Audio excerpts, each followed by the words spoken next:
How to download WePlay app. Hello everyone, I am Bishaka and welcome to our channel.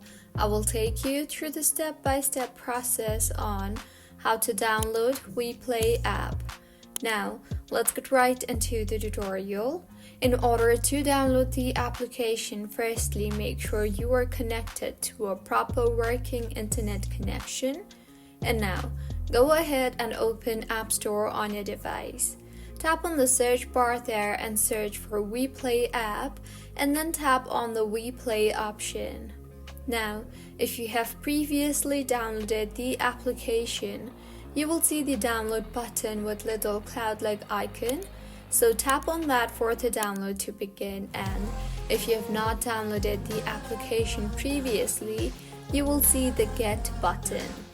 Go ahead and tap on the Get button and enter your Face ID or Apple ID password for the download to begin.